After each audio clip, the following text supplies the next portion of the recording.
Okay, communications with parents, citizens, and staff. I don't believe anybody is here other than people we requested to be here. So, okay, and I have not received any let's talk, have you? Okay, excellent. You saw the new modular outside. Do you want to see the rest of the building? Or did you already do that while we were in executive session? I didn't see the entire building. I can look maybe after the meeting if no one else wants to. What's everybody else's feeling? So, Brian, what's your feeling since this is your school? Well, I will be sticking around, so if anybody would like to come afterwards, I can take them around. All right. We are starting a little late, It so. doesn't take long. Okay. But since you've all seen the modular, what'd you think? Sweet. It's got that neat cold. It's cold. Cold and dark. Yeah. How long is that supposed to Take- last? Is it gonna be here for 10 years, 5 years? Well, it's a modular, so you know you could live in it if we put a shower in there, and if we, what was the other thing I said? Kitchen. Oh, kitchen. Kitchen. Yeah, we'd be all set. So you want to move in? Is there a plan? No, I don't believe so. Not at this time. We're hoping that it's going to be short-lived. Okay. Any other comments about the modular? How do you like the modular? We are really excited. It really raised the morale of my staff because we're a little tight on space. For example, I shared that little room right there with my interventionist and my counselor. We're all very excited to be able to kind of reorganize our space, to redefine our space, and everybody's very, very excited about it. And for example, you're sitting in the entire multi-purpose room / cafeteria room. I had a staff member working out of here because she had no other choice, but we now have tables, and now we can seat the whole school in our multi-purpose room and cafeteria, and it is a wondrous thing. Nice. Nice. That's awesome. Thank you. Awesome. All right. So the whole reason that we're here tonight is to have a facilities discussion. So where's Brenda? There's Brenda. Oh. Do you want to start the facilities discussion and then go around by each school, or how do you want to do that? Well, to be honest with you, I think you hear from me a lot. We do, but you know. We did provide you with a list of all of the ongoing projects that are happening.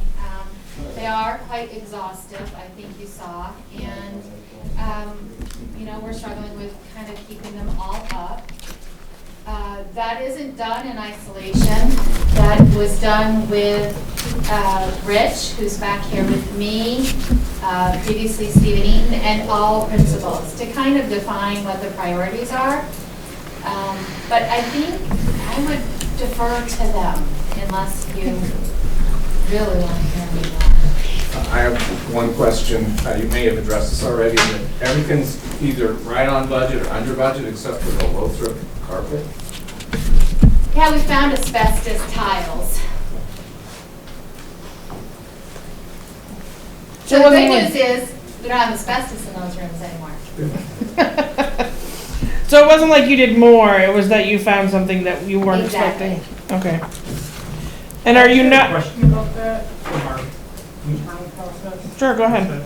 So if something is 3 times what it's budgeted for, some large number like that, not like 2% over a small number, is there a process for approving that? Like, was this approved somehow, or was this just action that was?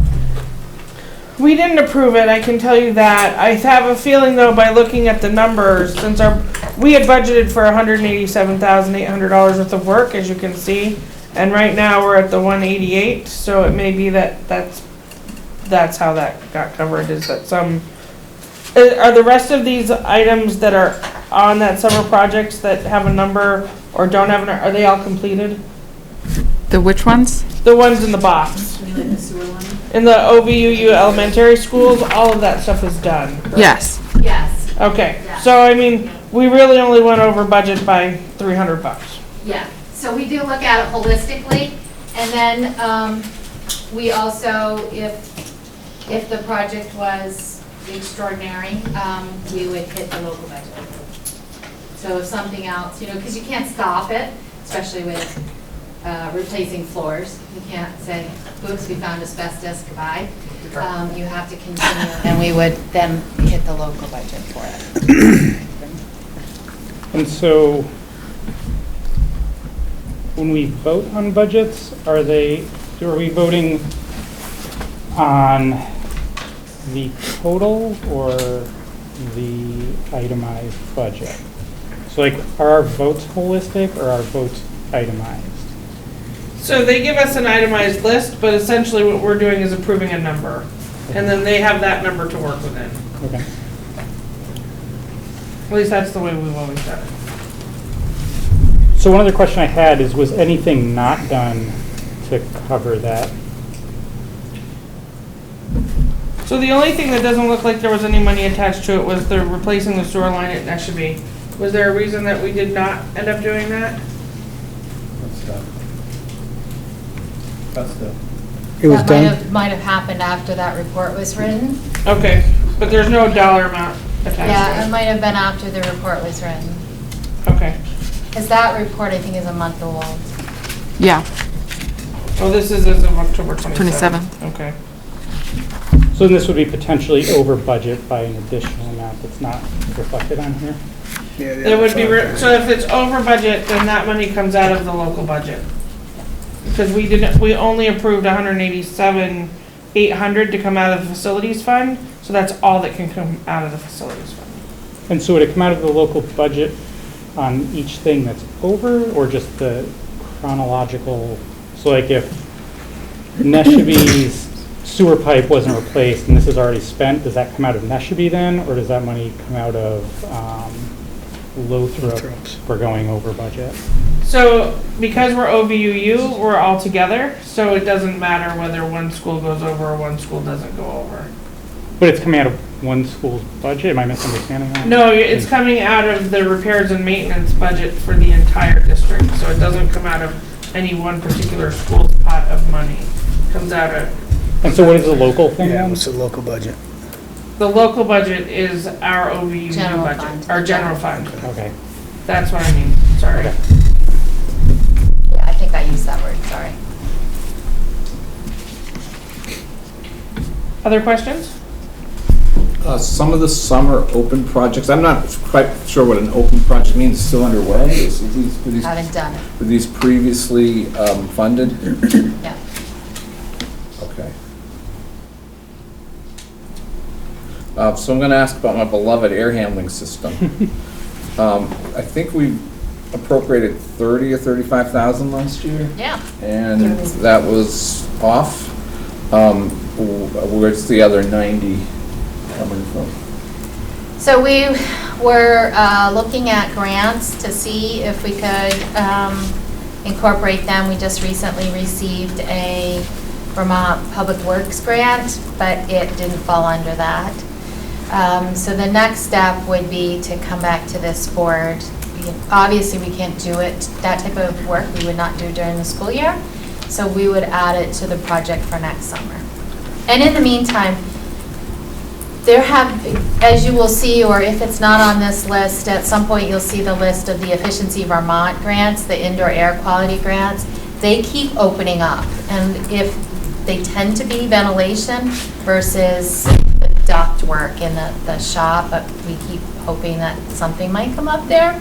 If it doesn't, then they'll be on the list for the summer, and we'll use the resources that you've already appropriated to work with an engineer to get ready to bid it.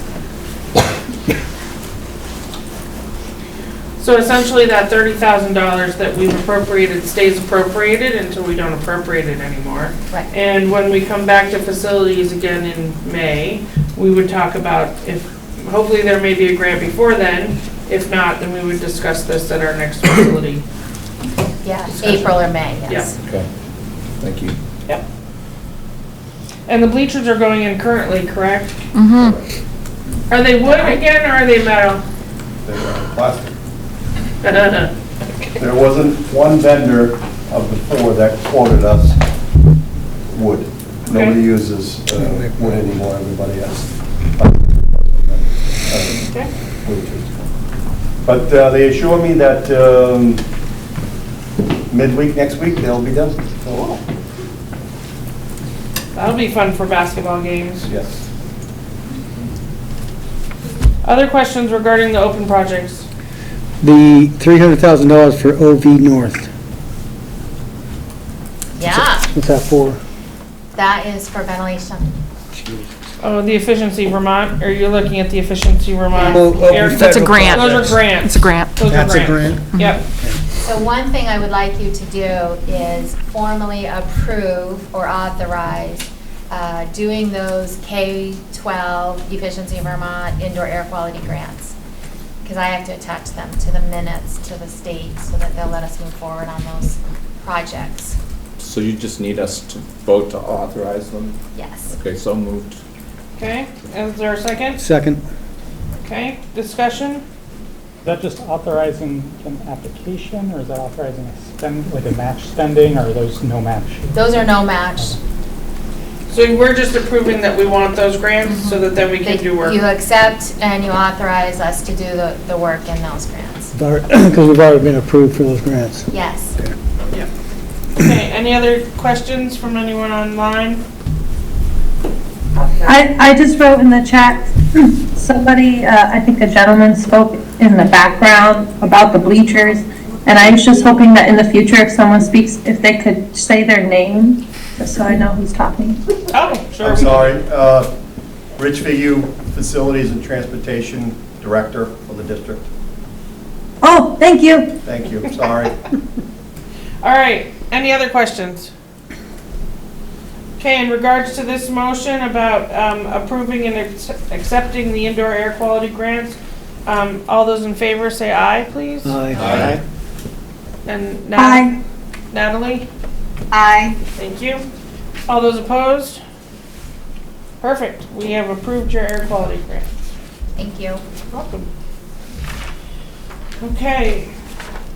Are there any other questions about the facility funds and the open projects that are going on right now? Can you talk about the chemistry lab? Someone? Who wants to do that one? I think Rich will have this is Michael Ruppel, by the way. Rich will have more details. That's been an ongoing project that Rich and his team have been working on this year. Just to get board members up to speed, if you're not, on my arrival to the job, we have become aware that there was a lot of outdated and frankly dangerous chemicals stored in the lab.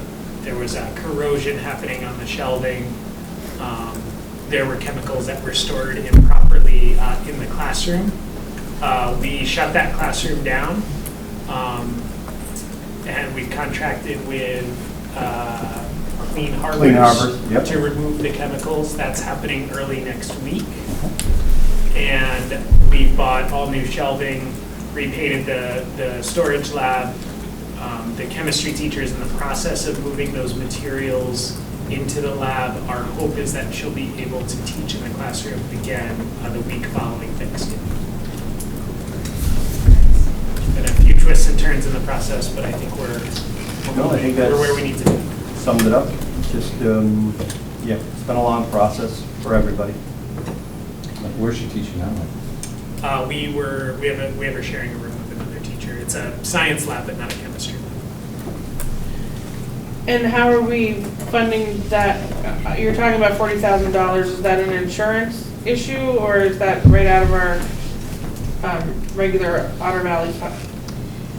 Brenda Fleming. So right now, it is right out of your regular operating fund. It is not covered by insurance. There wasn't a loss. It was just honestly years of neglect, and now we're fixing it. So we did secure a $10,000 grant from BizBit to help defray the cost, and just applied for it and expect that check to be coming soon. I hadn't gone far enough because, you know, honestly, when we went into the project, it was one of those things we just had to do. We were not sure what the costs were going to be. We didn't know what disposal of the chemicals were. 25, 28. So it's 23 with the 22% markup, so, for trucking fee and fuel, so. So about $26,000. It's right now in the general fund. You know, you could, if you wanted to authorize it from the facility fund, you could, but, you know, right now, we're just taking care of it. If we decided to do that, I would think we would wait until the end of the year to see what our ending looks like. I agree, and then at that point, we'll know the real cost of everything, because we also improved the ventilation, we painted, we did a lot to we replaced the plumbing to affect the air in the room as well, Okay. or improve the air. So are we able to use some of that air quality grant money there, or are you gonna, well, I'm just asking. Okay. Good question. And Brenda, the 10,000 that you're getting from Visbit will go towards this, so if it ends up being 40,000, we're only paying 30. Correct. Okay.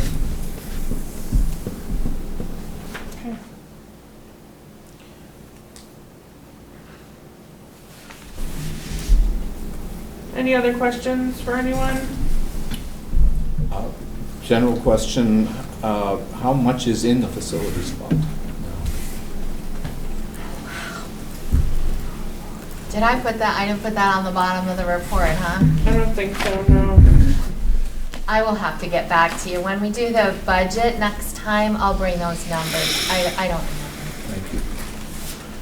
I've got a question about the next page, if we've moved on to that yet. Do you mean the next page where it says open federal COVID-19 projects or grants. COVID money? I would just like to go through the second page sure. before we, Yeah. thank you. I was hoping to ask for an update on the Leicester water contamination and what it means to go from remediation to operational. Yep, actually, that's on the second page, so yeah, that's where we're at. So, go ahead, you can ask that question. My question. Want me to answer it? Sure. There we go. So the good news is that means we have determined the source of the contamination and we have adjusted it and fixed it. So now we are still in kind of the 11th hour of the, I think it's EPA, but it might be ANR, the Vermont agency, to accept our transition to now operation and say that we are done with mediation. So with that, we are also just today processing a grant reimbursement to get as much of that back as we can. And then we will be filing a insurance claim to see if there's any insurance for the contamination. But we are back to safe drinking water. We have been using the water. We've been cleared to use the water. Is there still one thing? One sink in Great Pond. Well, that's fine, that's fine. And so is part of operational fixing that sink or just turning it off, or is that going to be dealt with somehow or another? So that will be dealt with. I'm not sure if that was that lead or was that PFAS? Thought it was lead. Yeah, so that's different. That's lead. So lead is often fixed with one of two things, replacing the faucets or deciding whether we need it or not. But the PFA... Yeah, I think it was in the last PFAS report we saw when we saw the clean bill of health report, so to speak. Yeah. It said except one sink. Except for one sink. So they're saying that we don't have to, we cannot use that sink for drinking, right? Non-potable water. I don't know, I haven't talked about whether we should or what we might do. But kind of to switch from remediation to operation means we know that we will forever have additional monitoring of the water quality here above and beyond the standard water system monitoring that anyone would have. That's kind of where we're switching to. You mentioned a grant you're applying for to cover this. Who is that grant through? That's also through the Vermont Agency of Natural Resources, ANR, and it covers the actual remediation part of it. It doesn't cover the investigation part that we had to go through, and it doesn't cover the operations once we kind of switch. And there'll be monitoring as well that will continue? that will be part of the operational plan that we're still waiting for final approval on from the agency, but they will tell us how frequently they want us to monitor.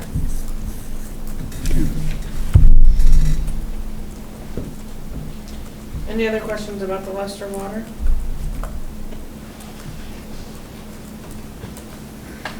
Okay. I just wanted to go back up to the new and added priorities, since that's in the middle. Looks like you've added the priority of adding heat pumps to the gym and auditorium at Otter Valley.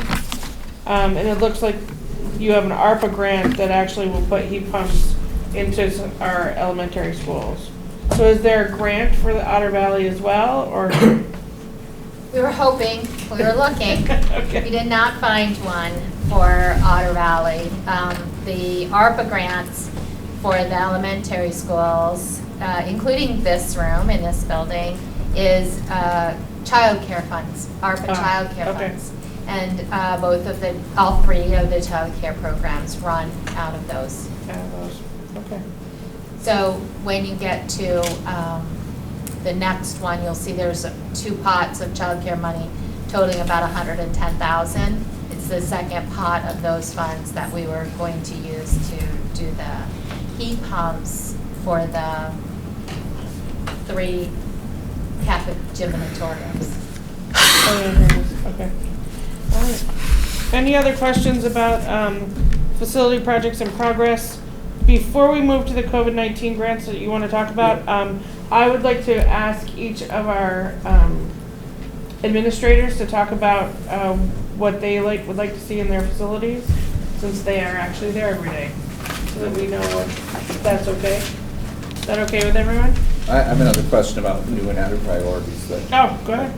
So it's probably a question for Rich, and it's kind of a Donald Rumsfeld question about, the chemistry lab was a surprise, but it was also not a surprise because it hadn't been touched in years. Are there any other known unknowns that we should be worrying about? Not that I'm aware of. We need to fix the dust collection system in the shop that we are aware of, but as far as unknowns, walking around that building, no. I think it's good. It's ready for an addition. Put it out there. Okay. Everyone who's watching, that was said by the facilities director. Ready for an addition anytime you want to approve that. Okay. Tuck that right into that budget. That's right, there we go. Move up and move down. So do we want to start school by school? Is that? I think probably let's start with Mr. Ruppel, in Otter Valley. Mr. Ruppel, you're on.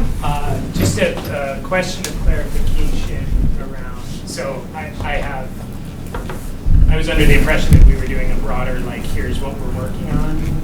I think we directed them to tell us what their big priorities are, hopes and dreams, and any facilities. And I'll make sure There we go. facilities is part of that. Yeah, that's fine. So if it's okay, and can I just distribute memo to folks? I'll be brief and let you see what I've written rather than what I say. But you'll see, as we've engaged with folks around our school goals, you'll really see 4 things. The gist is we want to improve classroom engagement across our schools, 7-12. Our probably most ambitious goal is ensuring that 100% of our graduates meet a college and career ready indicator. That's a pretty broad, we're still kind of defining that, but that's a pretty broad thing. It could be meeting an industry recognized credential either in tech ed or through Stafford or Hannaford. It could be achieving a certain score on the SAT or AP exam. Could be completing and passing a dual enrollment course. Could be completing a work-based learning sequence through a combination of the work that Devin Carfax's doing and that Laura O'Brien is doing. By the end of grade 9, we'd like to see a 20% increase in math and ELA proficiency. That's not 20 percentage points, that's a 20% increase. And then we are hopefully soon, I expected them in early November, but I don't have them yet. We should be getting the results of the most recent administration of our youth risk behavior survey. And through that, we're gonna dive into that with our health teachers, our SAP counselor. And we're gonna pick a few behaviors that we wanna target, and we wanna see increases in those healthy behaviors over the coming years.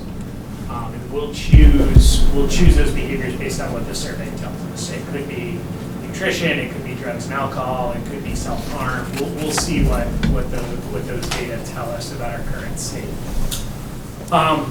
Currently, just for your information, I won't go through that. You can read a little bit about the change efforts we have underway.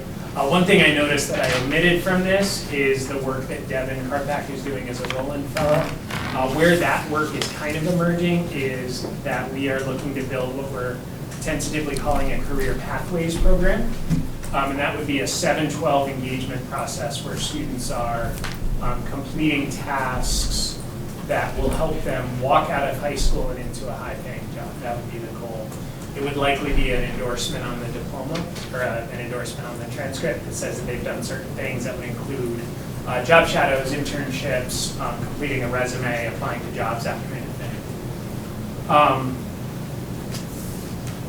Immediate needs, if you had the ability to write me a check tomorrow, or to figure out some of the problems that we're currently facing, and I know Kristen has spoken extensively with the board about the challenge of substitute teachers.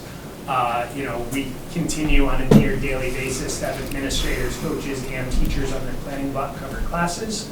People have been super helpful. That also takes away from their core work on a daily basis. So it prevents our ability, or it limits our ability to achieve our mission and kind of keep our heads above water.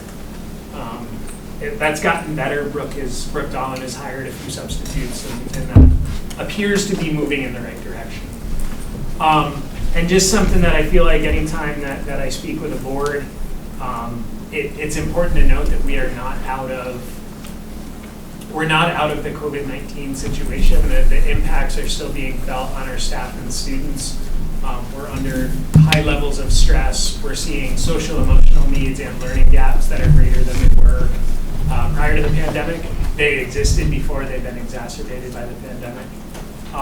And there's been widespread and targeted attacks on public education, and our teachers feel that. If they were to engage in a difficult conversation in the curriculum, if they were to incorporate diversity into the curriculum, there's been some pushback. This community has been super supportive. The board has been super supportive of the work. This isn't a hidden complaint or anything. It's just an acknowledgement of where people are and how hard their work is right now. I'm sorry, Mike, can I interrupt just? Yeah, go ahead. So you're saying you've not seen that kind of reaction here in this district, but teachers are feeling it nationwide? Yeah, okay. And I think there's a worry that it could come, okay. Right? And I think we are actually seeing it at some of our schools. We've seen it in a few places. Okay, thank you. Well, it could come for a number of reasons, not just because of troglodyte resistance on the part of the public.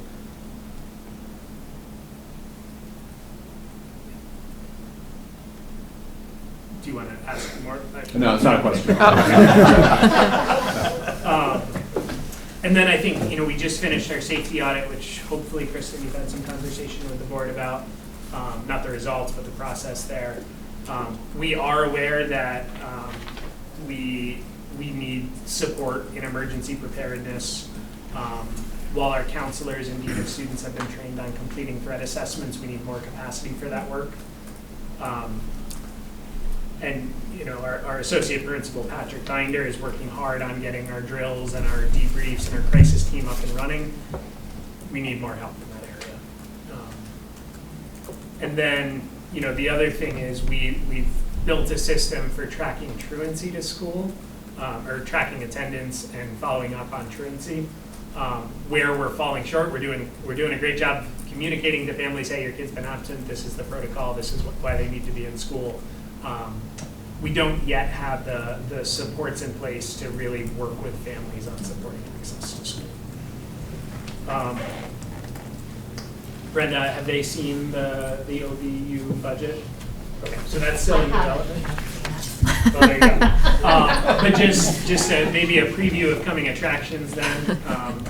We are looking to support writing development in ninth grade and provide additional support for ninth grade learners, and to provide additional and more engaging programming in social studies. So we're looking to add staff there. Currently we have a teacher who's floating between the ELA and social studies departments. So we're increasing, well, we're proposing an increase of 1.0 FTE in staff. You will see as you look at the enrollment at Otter Valley is lower than we expected it to be.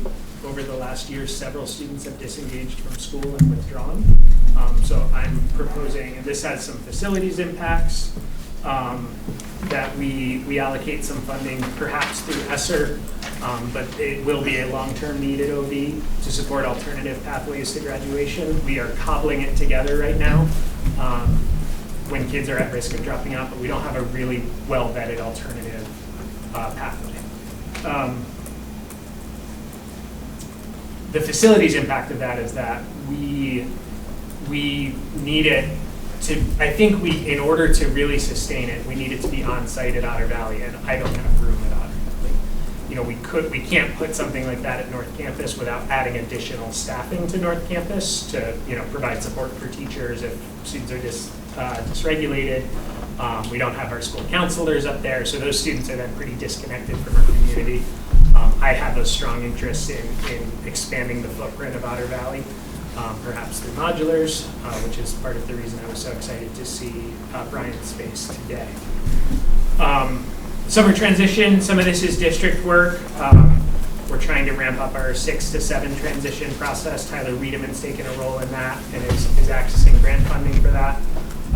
We have, our ninth graders routinely, we see that as they shift out of the middle school model and into a credit model in high school, they struggle. So we're looking to add some summer programming to support that 8th to 9th grade transition.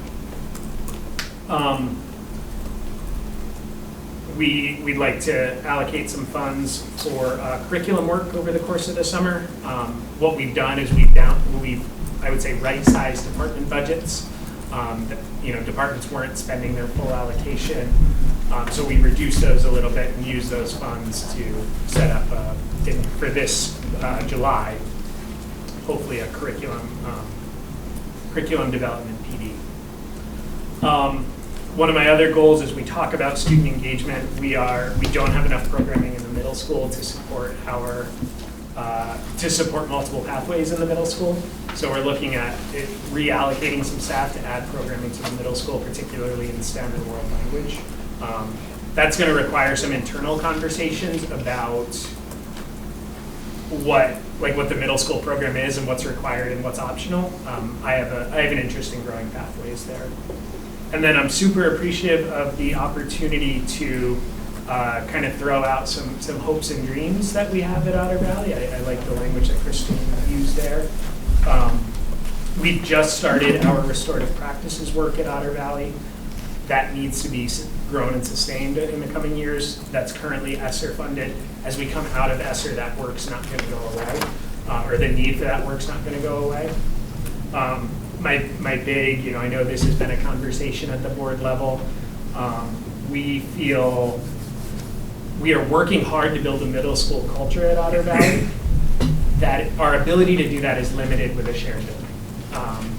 And so our staff is generally in support of the idea of creating a separate middle school. I know that there are many questions that are well outside of my pay grade on that. But we would love to have an Otter Valley Middle School standalone building. I think our preference is to have it on campus so that we can have shared services, which would be cost efficient for the SU. We'll be talking, I assume, extensively in the next budget cycle about how we maintain intervention services and what the intervention model looks like when ESSER funds go away. We've added staffing over the last couple of years to support academic development in ELA and math. We want to maintain some of that. We know we may not be able to maintain all of it long-term, but again, kids still have learning gaps coming out of COVID. And yeah. And then just the last thing, another facilities hit. You know, I know that we spoke a little bit about the tech ed program and the work that Devin's doing.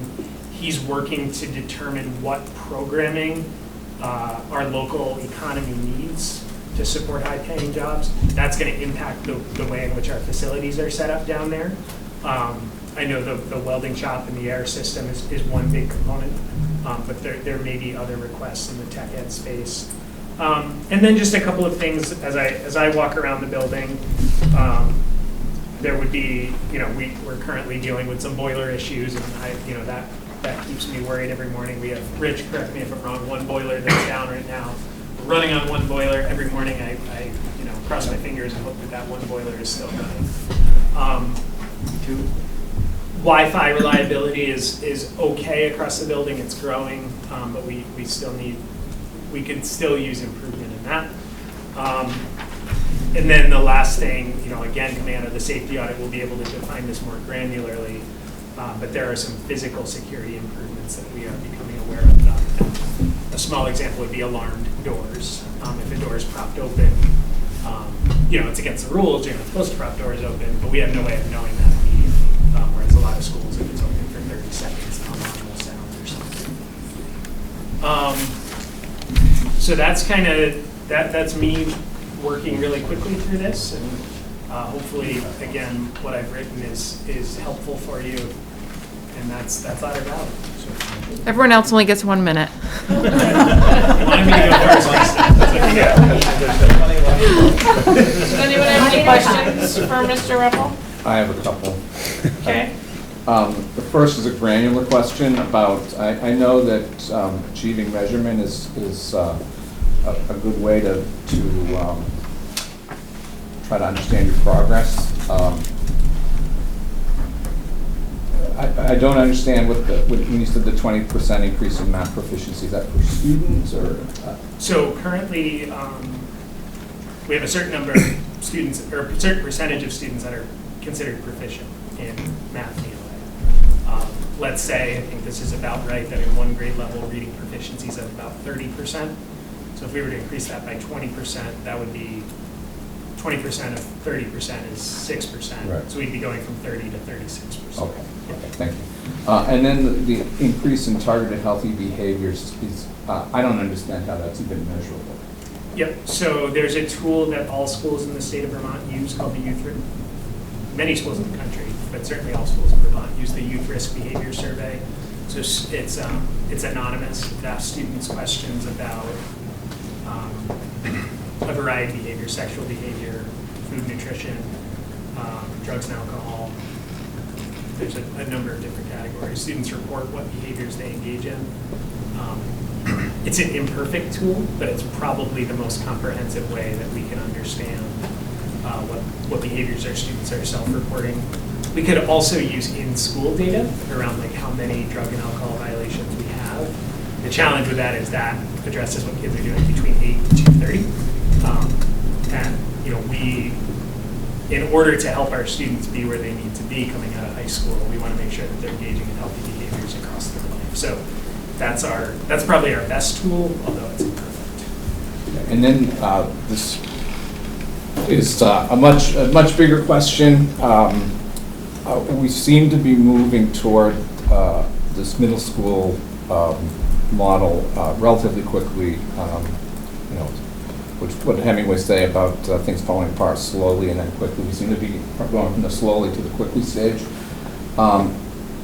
Since you're here, I was wondering how the relationship between the high school and the junior high school, middle school worked in Springfield. One of my concerns is that we have, antiquated labs, we have an antiquated shop, and I personally believe that high school students need new computer labs, new labs, new equipment to be excited about their careers. And I've got a general concern that we build a new middle school that's fabulous, and then they go to an old building that, you know, where the heating system might conk out at any moment. Is that a healthy thing to do?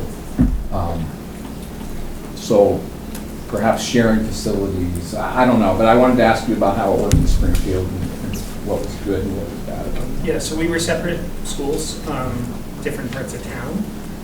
So we had, most of our collaboration was around the 8-9 transition. We struggled to have coordinated curriculum 6-12, just because, buildings are powerful, and leadership structures are powerful too. Again, there's a lot of questions that we would need to answer if and when we move forward with the middle school. But I do think there's importance in having those shared services, right? That we'd have people working across the buildings. I think your concern about, building a shiny new middle school and not maintaining and improving the high school makes sense to me. I do think that students often make decisions about how much they're going to engage in high school before they get to high school. And I think I have a personal bias towards putting more programming in the middle years. All that being said, I think that's an important concern. And again, buildings matter, leadership structures matter. If you even separating by 20 feet or something like that, are we running shared faculty meetings? Do we have coordinated departments across schools? Those are all downsides to having separate schools. Thank you. I didn't mean to put you on the spot with that. I just. No, it's a good question. Other questions for Mr. Whipple? Thank you. Brian Crane. Is it me? 1 minute, right? 1 minute? 1 minute. All right, I got this. Just quickly to talk about the school goals. Brian Crane, principal of Otter Creek Academy. Coming in as a new principal, I set 3 goals based on my interviews with staff last year. And those goals are first off around communication, as Michael was talking about the positive narratives in our community, also improving communication with our community, with the parents, and also with staff. I was hearing my staff in these interviews saying that this is something that was very, very important to them. Also, a goal around PBIS. During my interviews, teachers were telling me that there were some challenging behaviors here, and there are always challenging behaviors, but how we respond to those challenging behaviors is really important. And we're putting a whole lot of oxygen right now into PBIS, and I really do believe that it is paying dividends, and the climate and culture of the Otter Creek Academy is very positive. Mm-hmm. And finally, a focus on experiential learning and nature-based learning. For example, one of the things that we've done recently is we sent our 5-6 to Moosamaloot, and we're also going to do Trout in the Classroom as a school-wide experiential learning piece with a big trout release in May, which you are all invited to, of course.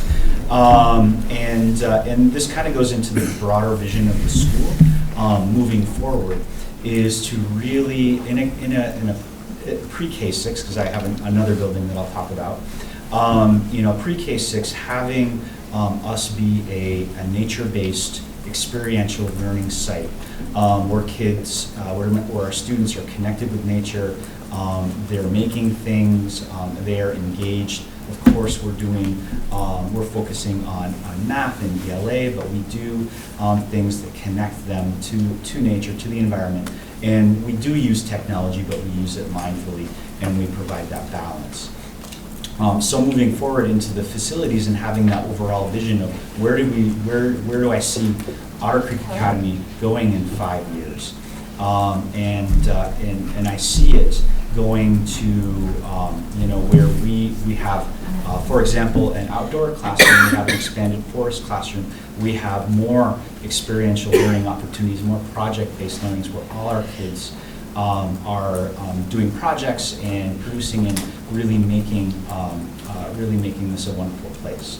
And to that end, we are ever thankful for the modular unit, because part of The challenges I feel over, and what I was hearing over the last couple of years was our space, where since the consolidation, there is no space. Everybody's kind of on top of everybody else, and everything's very frustrating, and it really was a barrier. With this modular unit, we're able to spread out, we're able to have our library over there, we're able to have an additional classroom for intervention. Like I was saying before, we have our multi-purpose room, and all of these things are happening, so it's going to just feel so much better to teach and learn at Otter Creek Academy. So in terms of projects moving forward past the modular unit, you probably all didn't see the parking lot in the back because you can't literally see it. So right now, we have to, one of the things that we have to consider is we share our space with the Leicester Town Office, and a lot of times that positive relationships is really important with our community. And if our staff are parking out in the park and ride and in the Leicester Town and in front of the White Building in the church, that is not good for positive relationships. So I've asked all staff to park in the back parking lot.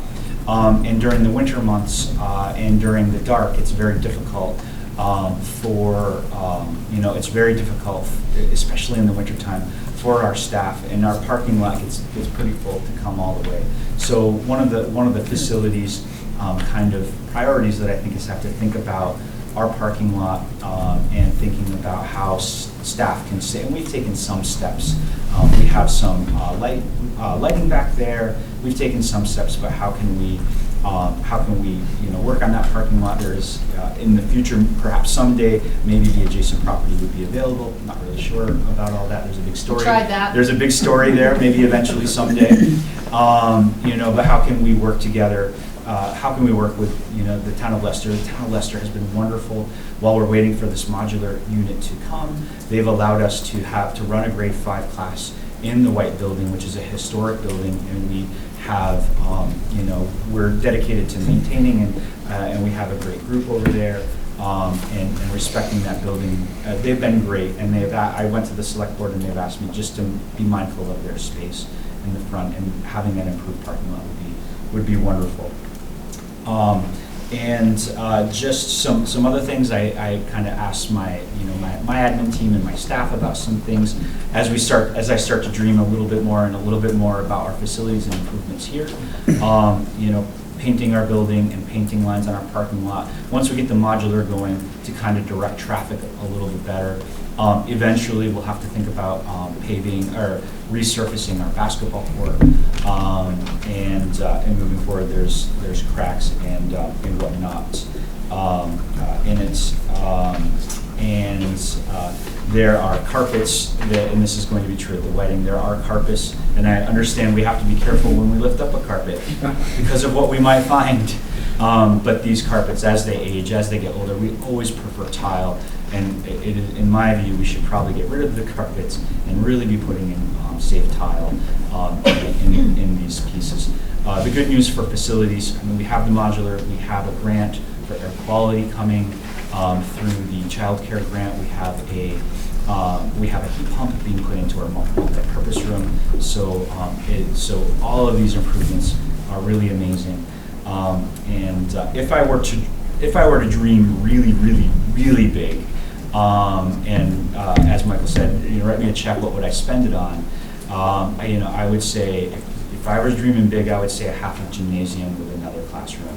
Because one of the things that Otter Creek Academy students have to go through that other elementary students don't have to go through is we have our physical education outside up until about 20 degrees, maybe 18 degrees, inclement weather, and then when they can't be outside, they are in here, which we're excited to have the whole space available for our gym classes.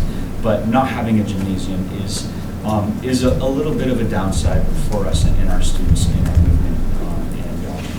Moving forward. So if I were to dream big, that's what I would dream. In terms of our other campus, Otter Creek Academy at Whiting, I asked our daycare partners, which is going very well. We're very fortunate to have daycare partners that we share with our pre-K, and it is a very good relationship. And I asked them what would they see And they would like to see maybe some ramps. There are these, the littles get their feet caught, and it's not exactly easily accessible. They like to see ramps going into the building. That's what they reported to me. We also have to think about the playground over there and removing some equipment, because there's quite a few. We only have pre-K4s, pre-K3s there, and we have some playground equipment that's not appropriate at that age. And so that's something that we're all going to work on to take care of. Not a big thing. And then downstairs, there's more carpeting. A little bit of a concern with the humidity down there. Getting rid of that carpet and putting in tile, I think would be a big help for that campus. 1 minute, right? That was 1 minute. That's a really long minute. It was. Okay. Any questions for Mr. Crane? I don't know what PBI is. Thank you, Kevin. Positive behavior intervention and supports. It's kind of how we do approach, and there are lots of components to it, but how do we approach behaviors? Okay, this isn't also a question, but I think that it's a really great thing that you're trying to make use of outdoor education. We often think of rural Vermont as having a number of disadvantages, and we do, but one of our great advantages is our locality. So I want to commend you for that. Thank you. Absolutely, it's our greatest asset. That's why I left and came back as well. Other questions for Mr. Crane? No? Thank you very much. Vicki Wells and Dan Robb at Neshabe. You're down to 30 seconds, Vicki. Okay, so I want it all. There you go. Brenda said no surprises. So I do want to talk about a little bit about our goals, and I want to echo a lot of what Brian and Michael said. When we look at COVID is not, while it is now endemic, it is not over, and it's still having a significant impact on students and their learning. And similar to what Michael is seeing, we're seeing that gap increase over time, and especially since COVID. It has also had not only an impact on students' academic needs, but as also on their social emotional needs. We have a lot of students who have trauma in their background, and so really looking at how we build and build the support systems for all of our students. Our goals this year through our continuous improvement plan are our academic goals of increasing our reading and math outcomes across the board, also looking at providing more equitable trauma-informed classrooms, and again to rise the social emotional learning around students. In terms of other pieces, we really had, through lots of conversations last year with staff, we are also working on our positive behavioral interventions and supports and trying to, moving forward with fidelity of use within the school and within the classrooms. And our teachers spent 6 weeks and sometimes even more, and we're going to continue to revisit of explicitly teaching the expectations within the school. So what does it look like to be part of this classroom? What does it look like to be at recess? We had some great recess rodeos of practicing skills out on the playground. What does this look like? What does this look like? What does this look like? And they spent 6 weeks doing that and really talking about when you move your body within a classroom, how do you move your body so that you're safe and respectful and all of those pieces. And what that has shown is it has reduced some of those generalized classroom management behaviors that we typically see. It's not to say that we still don't have behaviors, but we're really explicitly teaching and modeling those expectations. We're also being very mindful and purposeful about the development of relationships between the adults and the students, and really building that community. And there's been an incredible intentionality of building the classroom culture this year, which has been great to see. We have a lot of new staff this year and welcoming them in as well. Looking at when students meet the expectations, classroom celebrations, school-wide celebrations as well. And really, again, that culture of enjoyment, engagement, and really trying to build kids wanting to come to school. I will echo, again, what Michael said around the truancy. We have our letters, we have ways to connect with families. We don't have the full systems in place to, once we have sent those letters, once we have had those conversations, to convince kids to come necessarily back to school and to be there on a day-to-day basis. So we struggle with that as well at the elementary level. I want to give just a quick kind of view of Neshabie. Neshabie right now has 3 buildings. We have our main building that houses some classrooms, the one administrative office, the larger office, most of our integrated arts, and some special educators and interventionists, as well as our cafeteria, gym, auditor, that thing that everybody uses. We also have a brick building, which was the Forestdale building, and that houses 2 pre-K classrooms, our kindergarten classrooms, 2 first grade classrooms, as well as a second grade classroom. And then we have the art building, which houses art. And we do have a modular coming in, which is going to, we will be able to locate our Spanish teacher in there so that she doesn't have to push her roving cart around anymore, and she is really excited for the opportunity to actually have kids come to her instead of rolling the cart all over the school. We will also use that to break out some spaces for special educators and interventionists. And I will say, and I'll give you a kind of a view of the school in a minute, that even with the modular, we don't have enough space. And when you look at the campus, when you stand outside and you look at the campus, you're like, wow, that's a ton of space. When you walk into the building and you look at how tight things are squeezed, it's not a ton of space, and I feel like we really are kind of oozing at the edges, and we're going to start bursting. We are PK 3 through 6, so we have our PK 3-year-olds as well as our PK 4-year-olds. When we include our PK 3 and 4 in the larger population, we're at 447 students currently, and we are a lucky school in that we continue to grow, we continue to have families move in, and that's phenomenal. And we also have benefited from some school choice decisions. Right now we have 23 classroom teachers. Our 3-year-old teacher and our 4-year-old teacher each run 3 sessions of PK3 and PK4, and I can guarantee you by Friday afternoon they're exhausted. They run a Monday, Tuesday, Wednesday morning, a Monday, Tuesday, Wednesday afternoon, and a Thursday, Friday, 5 hours each day. We have 7 interventionists, 3 of which are part-time, and that while that addresses the gaps in learning, we are finding that they are accredited, their schedules are booked solid, because we have more kids that need intervention than we have numbers for. We have 5 special educators right now. We have 6 integrated arts, so we have 2 PE teachers, a music teacher, a Spanish teacher, an art teacher, as well as a librarian, and she runs classes as well as teaches a number of other things with kids and works with all of the grade levels. We have 2 school counselors at this point. We have a school nurse. We have 5 local paraprofessionals. We have 15 special education paraprofessionals. And we have 4 behavior specialists, 1 that's local and 3 that are paid for through special education. Our custodial staff, which is another piece that once we get the modular, we need to really look at. Them keeping up is hard on a day-to-day basis. We have 2 full-time and 2 part-time, and again, they have 3 buildings, a playground, indoor and outdoor space, and we're adding another space for them. We also work with 2 case managers from Rutland Mental Health. Their caseloads are full at this point, and we have 2 secretarial staff. And again, on the outside, it looks like a big campus. On the inside, you can see we have students, we have tables in our lobby area for students to work in small groups. We have tables in hallways for students to be working in small groups.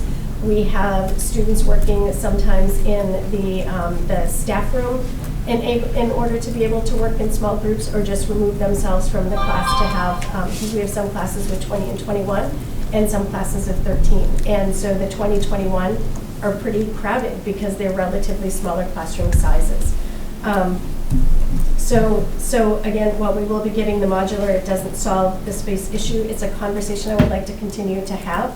If I could wave my magic wand, I would put a large addition on and have us all connected.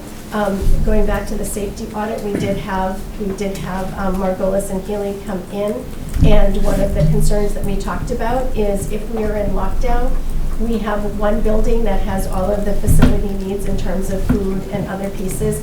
How do we how do we maneuver students in the brick building that may not have access to a cafeteria, the kids in the art building that may need to stay there, and then adding another building to that? It's a lot of questions that we started to talk about at that point.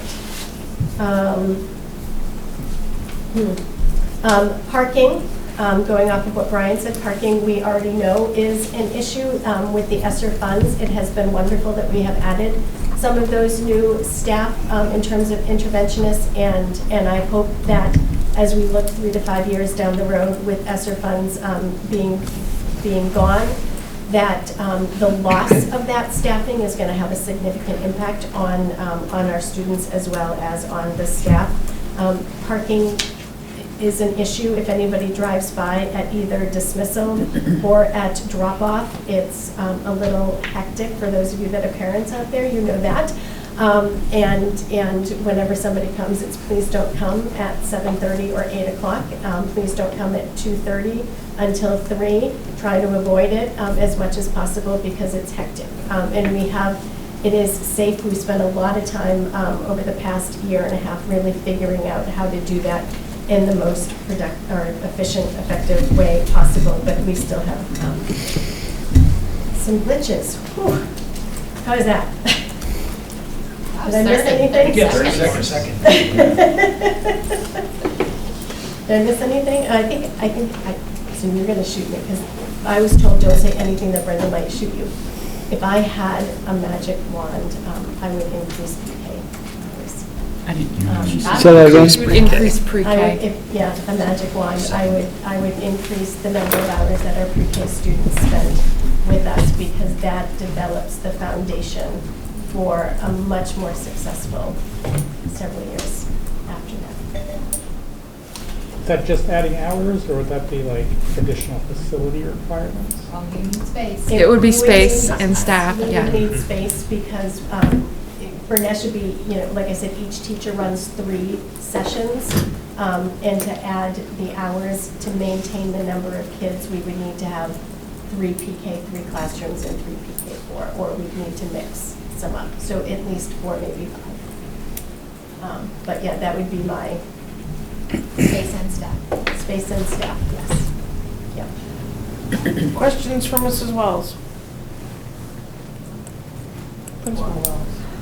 I apologize if I didn't hear any mention to but I was curious about, during the spring concert, you referenced wanting to do something to encourage more outdoor events, and I didn't know if that was a part of the dream of having an outdoor space for something of that functionality. And then I was also curious of the ropes course that is totally unusable at this time, but the public talks about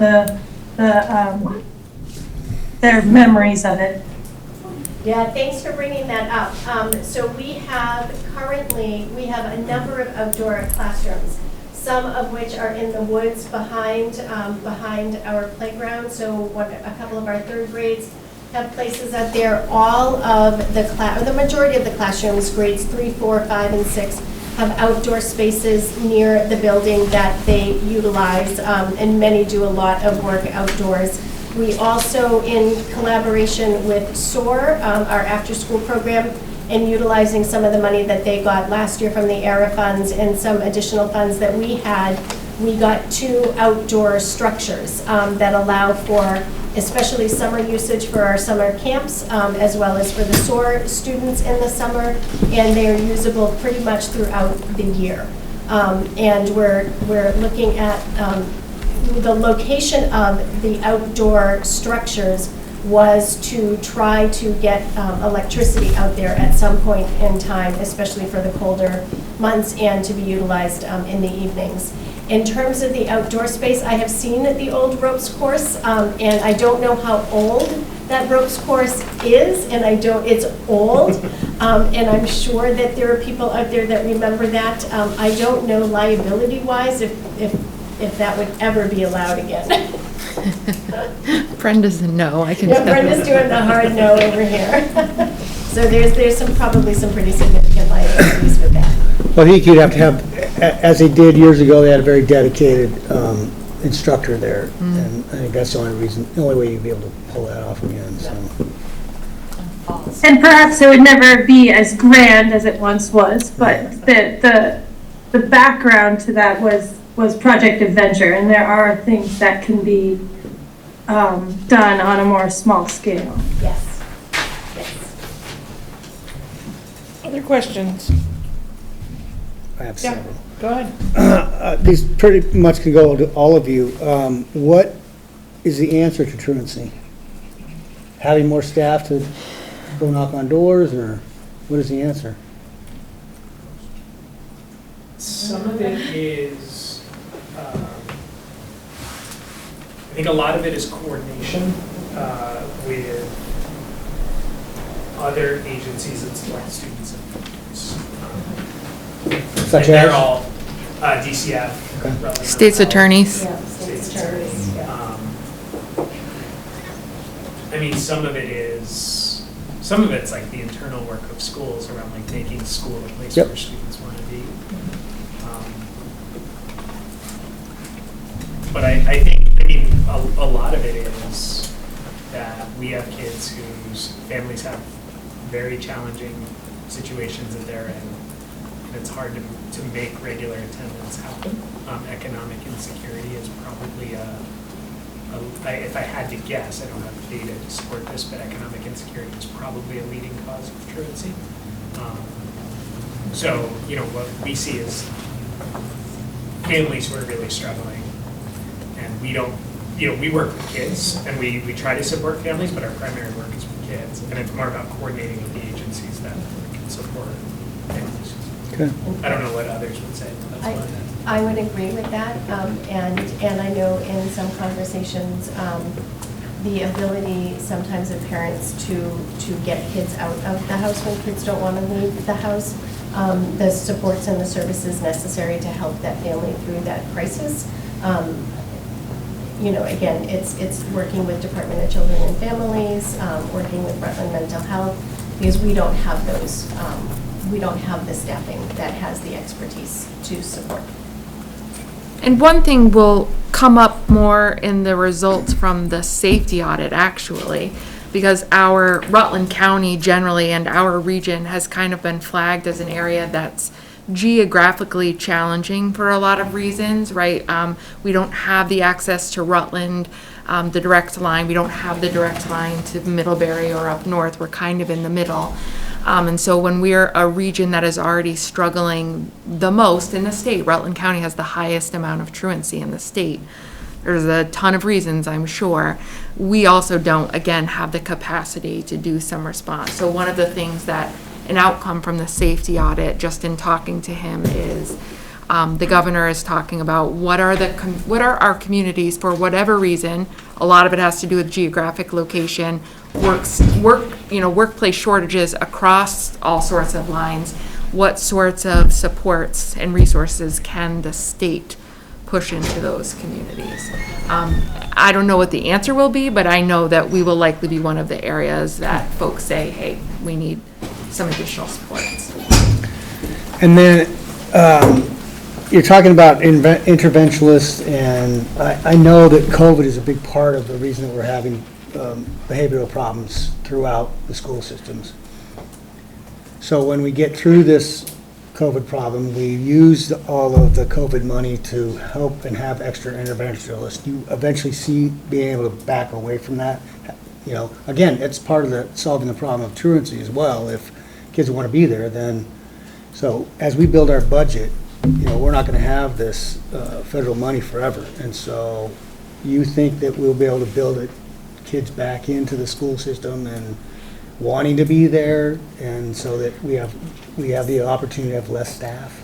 So my sense is, and this comes from kind of years of experience, and nobody has experience with COVID in terms of the recovery from it. My sense is it's going to take several years to move that forward. Our fourth grade kiddos were in first grade when schools started to close, and so the loss of learning there. When I look at some of our littles coming up, they were born into COVID, and so I think it's going to take a little while for kids to really bounce back.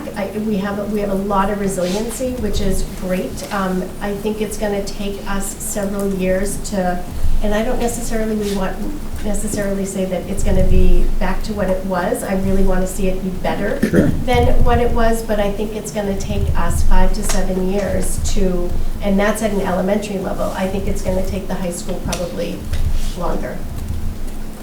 That's my sense. Okay. And there's going to be several hard decisions that the board's going to need to make. 'Cause, you know, and I think the worry is that I think we need to phase away from that over time. Right. But if we were to, like, I'm not saying that we would do this, but if it were an immediate, like, everything that we're funding through ESSER is now gone, I think our schools would be, my school would be in a crisis mode pretty quickly. So I think it's about, like, smart. And that's what I see as well. I don't think it should be cut off. I mean, it's one of those things we get used to having, and then you can't just eliminate it. But again, as we build budgets into the future, that money's going to go away, and whether our community's going to be willing to pay for that or not, that's going to be difficult to see. Plus the idea of adding a middle school, you know, and that's where, that would be my final question really is, when Michael gets his new middle school, you're going to lose your 6th grade, from my understanding, so that would help alleviate some of the pressure you're having in your buildings as far as the numbers.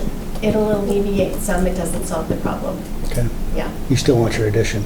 Yep. It actually doesn't fix the Leicester problem at all. Yep. You don't have any 6th graders? They're shared. He still has 5th graders. All right, thank you.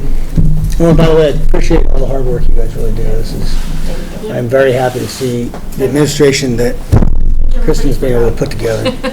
Poor Debbie. I know, I feel bad for poor Debbie over here online. I think everybody forgot about Lothrop, because we're. Debbie, you're down to 10 seconds, so this is your fault for not showing up. Sorry, I have one request. I can go fast. I can go fast. Well, let's let her go, and then you can ask her. I have a question about Neshby. Okay, quickly. Hang on, Deb. So, the old Forestdale school building is 98 or 100 or 102 years old. 1910. Okay, so, do you see that as a specific facilities issue at the present? It is not a specific facilities issue at the present moment. And I say that because kids, the way that we have it designed in terms of where classrooms are, is that it's accessible. So while kids may not be able to get up the stairs, if they're in 1st or 2nd grade, they can access the main building for a classroom, but the downstairs is fully accessible. And right now, yeah, it was built well. It'll definitely hold. And I don't know. It really isn't one of the buildings that I have major concerns about, yeah. Good news. Yeah. Debbie. Okay, so I'm going to try to summarize really quickly for you all. I do want to start by saying a huge thank you just to the board, Brenda, and facilities, in that we've had a great collaborative relationship in that we've really taken Lothrop, and it's always been a beautiful building, but it needed some work, and that a lot of that has been done over the past 7 years. And you know, we've cleaned a lot of spaces out. We have a painting schedule. We've ripped out almost all of the carpets. The couple that we have just make sense right now. So I do want to thank the board as well as facilities and Brenda for putting that all together and making that happen. So that's some of the past. Some of the past of sort of what we've been working on is, this is my 8th year. Prior to this, we've put 7 years into growing our, even though it's been parallel. social emotional learning that supports, positive behaviors in the school as well as academics. But speaking of the social emotional learning, we've put 7 years into a system that has really grown a place where, we will always have children with challenges that show up. And we feel confident that even though it's a lot of hard work, that we know what to do now. And you've heard a lot about PBIS spoken tonight. We are a fully implemented Tier 3 PBIS school that has lots of supports and systems to help learners understand what the expectations are and how we respond when we identify lagging skills, and we teach those skills so that they can, jump right back into learning. Let's see here,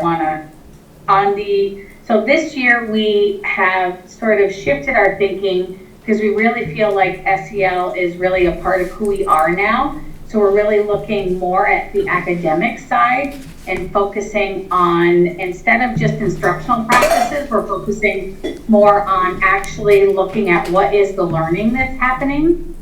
Oftentimes we get caught up in our lesson plans and we're not sort of looking, and that's not just us, that's just in general. We're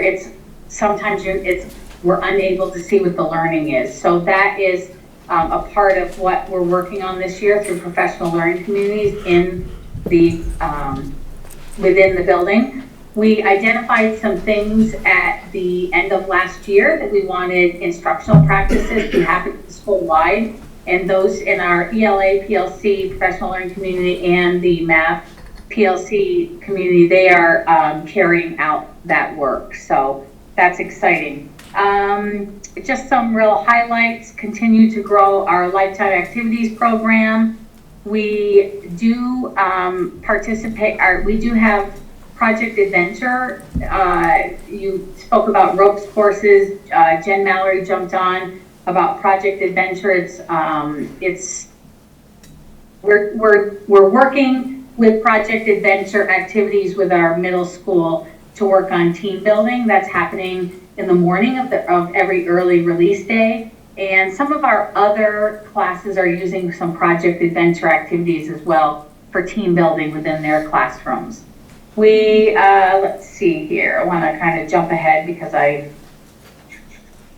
want to say, speaking to intervention, so we were seeing just before the pandemic, we were seeing the impact of early intervention within our school. We were starting to see the growth of our SBAC scores and our other, the trends were moving in the right direction.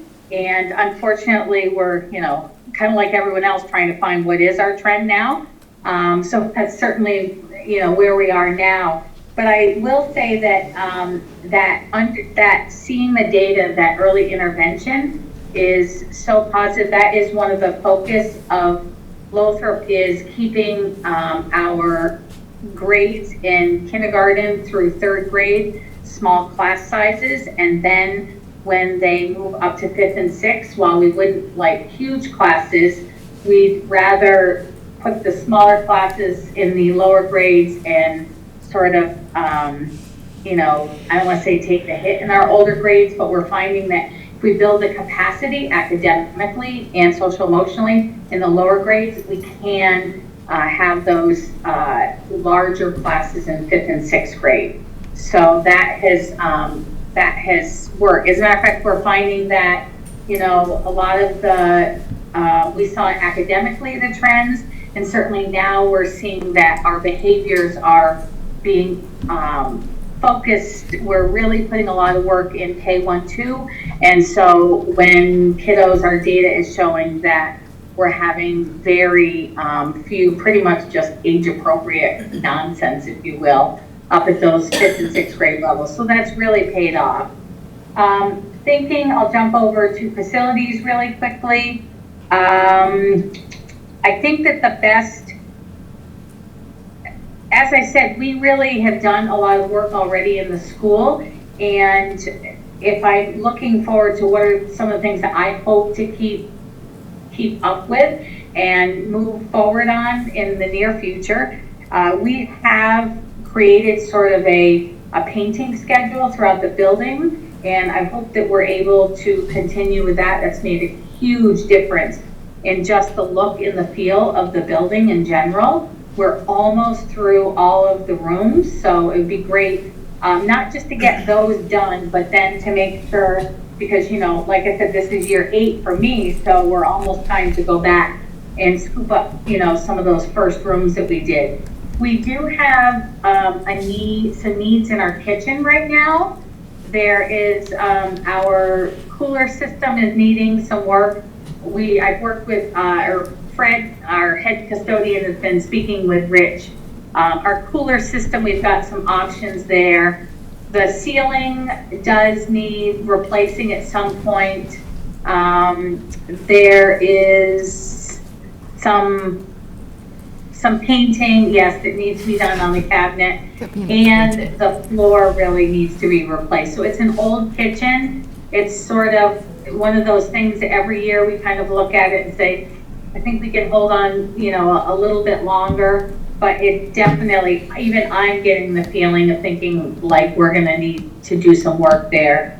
And the other place that we are going to need some work is in the Caverly building. We do need to paint the interior per licensing for the Caverly building. That will likely come out of local funds, but that does need to get done. There are some, looking at our maintenance, our facilities plan, some shingles that need to be repaired. And the other thing that I know is going to come out of the safety audit is looking at whether or not we put a swipe card system in there, or we also are looking for some new cameras at Caverly. We had kind of an older camera system, but it's not even compatible with our current computer system now. So that is definitely some work that needs to get done there. So we do have a sagging balcony. Actually, I think I can't see him there. I think Brett saw that the other night when he was at the school. But we did all of the balcony work in order to have people in, let's see, it's about a quarter of the balcony, so that we can use a quarter of it, but we can't actually even use the sagging part because we do not have enough egress in order to utilize the whole balcony, because the fire marshal determines sort of how many egresses you need based on how far away it is from the egress to the place on the balcony. I don't know if I'm explaining that right, but right now we have open only as much as we have an egress for. So we wouldn't even be able to open that part that's sagging because we don't have the egress to allow it anyways. So not saying I would love to have it open, but that's just the way it is. We'll always have, it's an older building, we'll always have things that come up.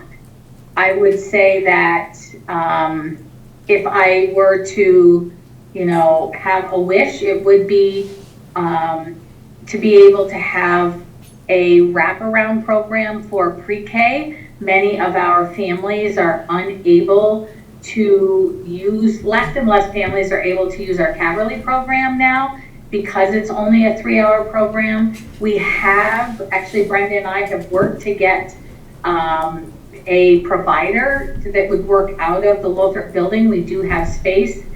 A couple of different times we thought we had an answer to it and we were unable to. So, but that's certainly something that I would really love to have, because I think it would bring more kiddos back to Caverly. And we definitely see a difference when the kiddos are able to start in pre-K and continue on.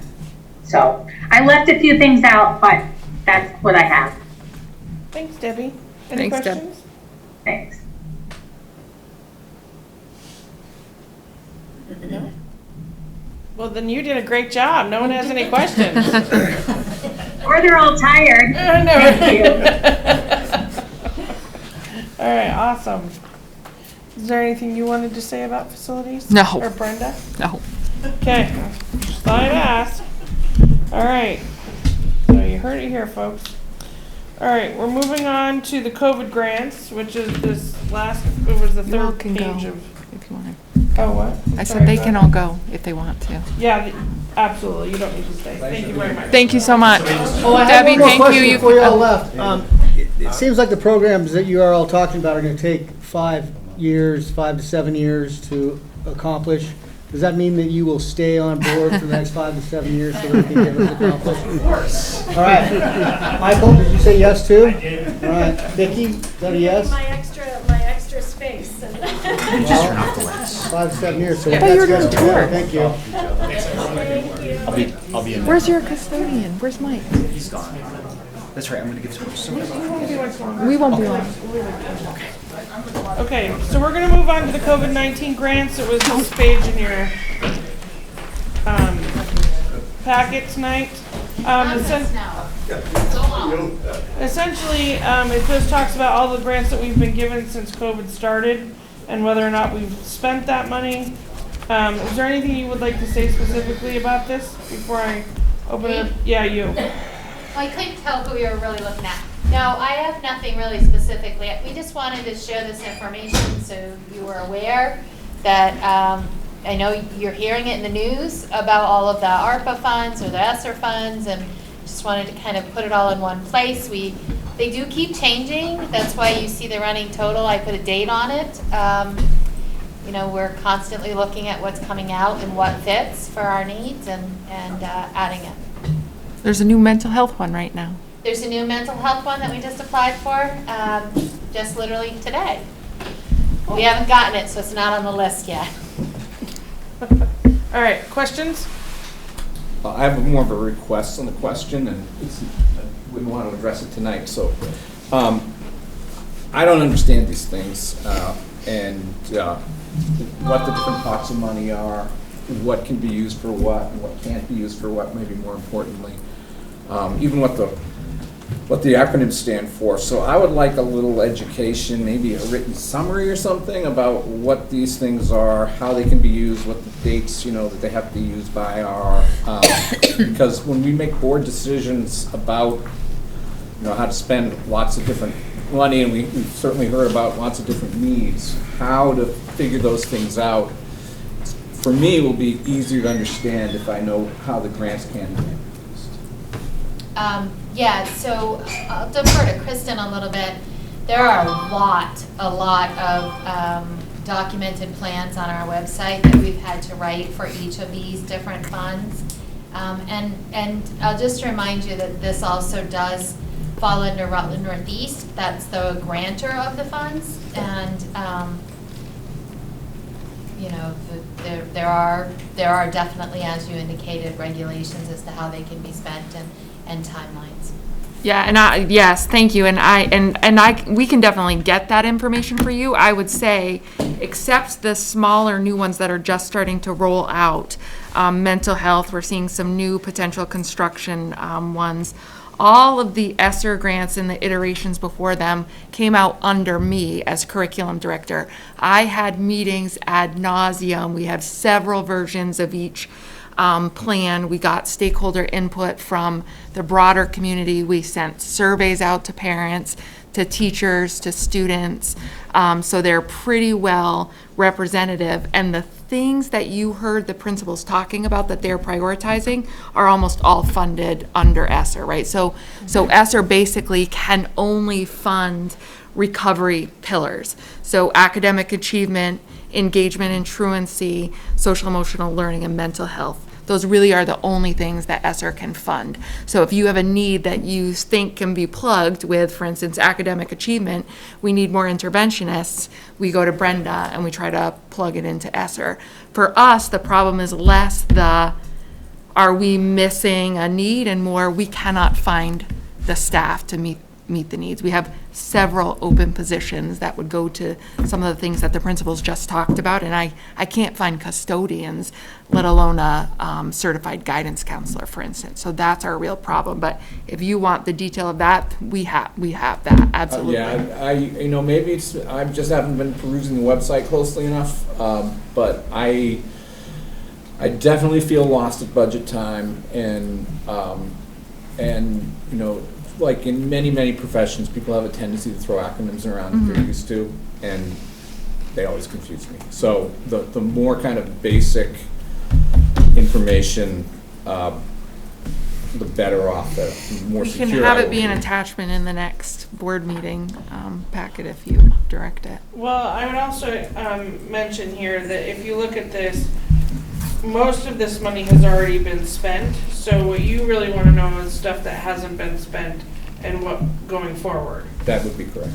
So ESSER 3, we're currently in that right now, which is what she was talking about truancy and intervention and all of that stuff, because that is the COVID money to help rehabilitate. No, that's the wrong word.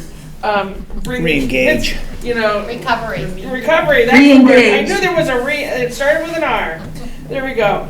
And then the OVU-USD one's the after-school childcare grant. That first one has already been spent. The second one is all about, you heard them talking tonight about putting in the Air handling. heat pumps. Heat pumps. And then the air quality grants is new, obviously, and we just approved all of that money because we want it. And that is to improve air quality, but it is not specific to Devon. It's only making sure that we have air movement. Ventilation versus equipment. That's right. When does ESSER 3 expire? Do we have a 5 to It 7 says year right there, expires window? 9/30/24. Where? Up at the top, ESSER. So All the 7 ESSERs expire the same, 9/30. Right, September 30th, 2024. See, it says ESSER and right across. Oh, yeah, bold, okay, yeah. okay. So that's when that's gone. And it's probably more than likely pretty well allocated, but anyway, So for the budget coming up, this will be the last time you apply for ESSER funds. right. Yeah. But That's right. but the That's where we're state talking- is rolling out more grants not related to ESSER, related to the needs in Vermont Okay. schools. So like mental health isn't an iteration of ESSER, it's a completely new standalone grant. Yeah.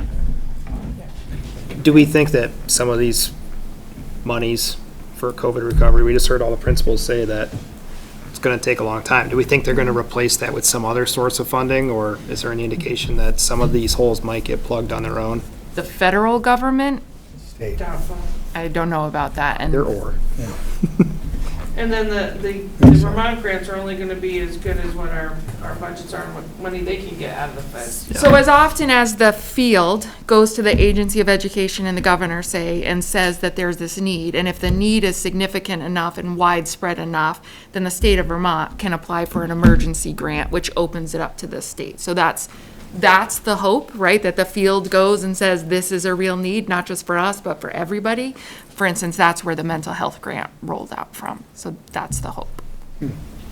And you're constantly looking for grants anyway, I'm sure. Brenda does nothing else. Well, I Yes. know, well, and I'm All sure Brenda Tyler does. does it too, so yeah. I drank coffee.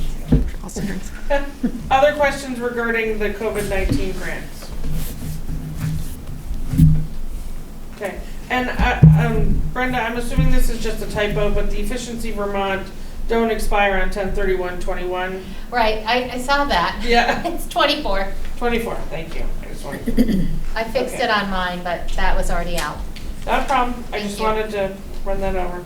All right, so the next thing, board member resignation. So for those of you who don't know, Bill Mathis has resigned his position on the board because he is now the board chair of the Goshen Select Board. Really? So, yes, he is. He's crazy. Anyway, love him to death, but he wanted to let you know that he was resigning his spot. So in regards to his position, we would normally, so there's been some changes in the way that we can bring new members onto the board if they're not elected onto the board. And so I wanted to go over those with you a little bit. So the new rule is that we are supposed to, in consultation with the town select board, come up with a list of names, and then we get to decide who we would picks to be on the board. But the other, so we've never done that before, we've never talked, we've let the select board know that there's been a resignation, but we've never actually consulted with them as to who usually we just put it out to that community and say, who wants to be on the board, tell us why. That's how some of you got on the And you board. don't have to give them a list of names, you just have to Right. make, yeah, okay. Right, although Bill did tell me exactly who I should put on there. So, but. Yeah, there's only 7 to choose from. That's true. However, this is something that I want to point out, and this is something that the board has done in the past. Because it is already November, even if we were to solicit people's interest in the Goshen position, that would mean that we, if we did put it out tomorrow, we would probably ask them to have the letters of interest to us before our next board meeting, which is December 2nd or 1st, I don't remember what the day is. 7th, thank you. However, because the following month is when you would need to put in your paperwork saying that you want to run, we have left the position open sometimes. Different seats have been left open until March. So I'm leaving it up to you guys to tell me how you might like to do that. We are a 13-member board. We have 12 positions currently filled.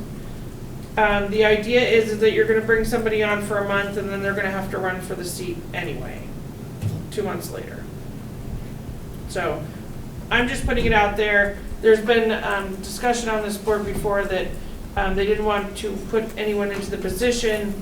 They should really run for the position if it was close enough to the time to run for that seat.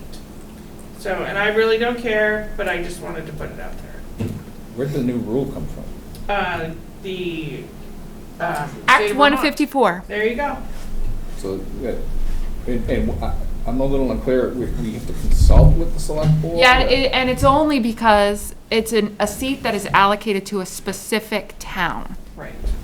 That's the hang-up, where you can't just say, hey, this is who we have. It's like It's not an at-large. a 17th century idea of what a select board does, so. There's a current Title 16, Chapter 11 rewrite pending, but who knows? Right, but at this point, that is, so, and Bill doesn't necessarily need to see the names, he's pretty much already consulted me and told me who he thinks we should do, but I feel that we should put it out to the community to see who might actually have some interest.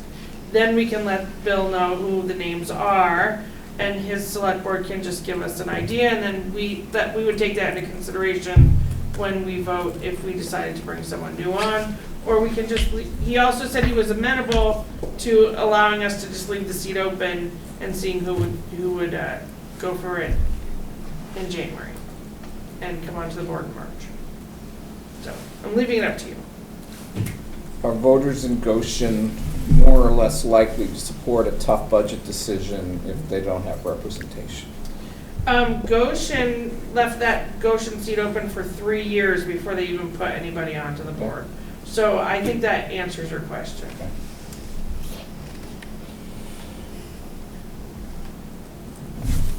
I think we should let somebody on. Okay? How does everybody else feel about that?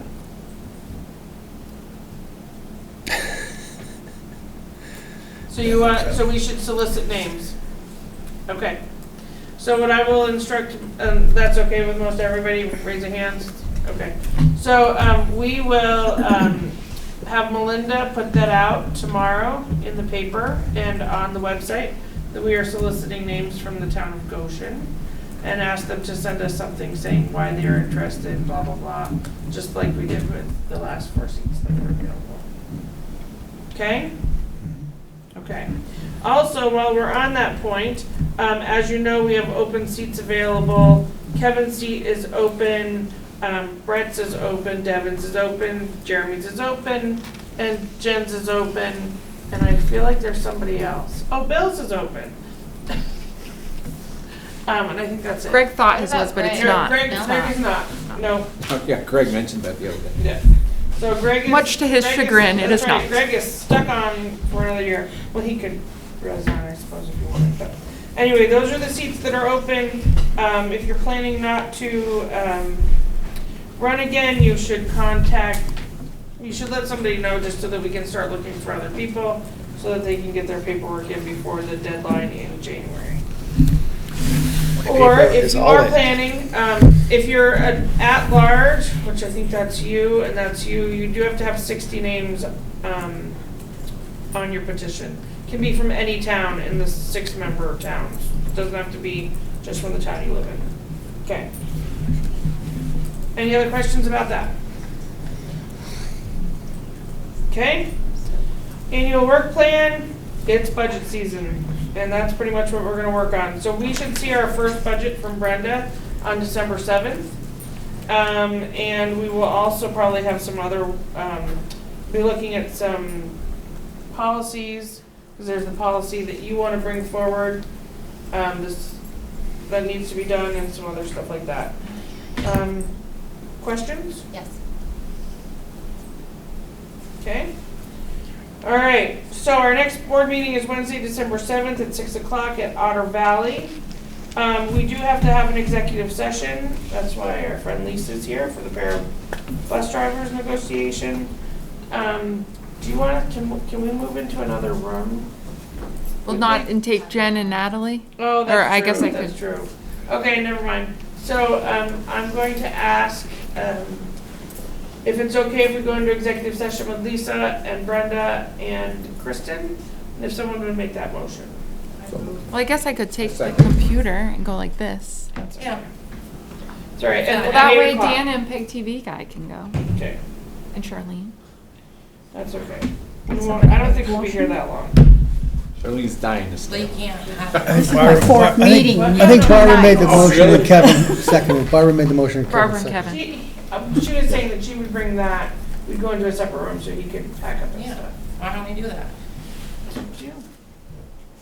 It feels the nice thing to do. All right, well, let's do it then. Thank you Find very classroom. much.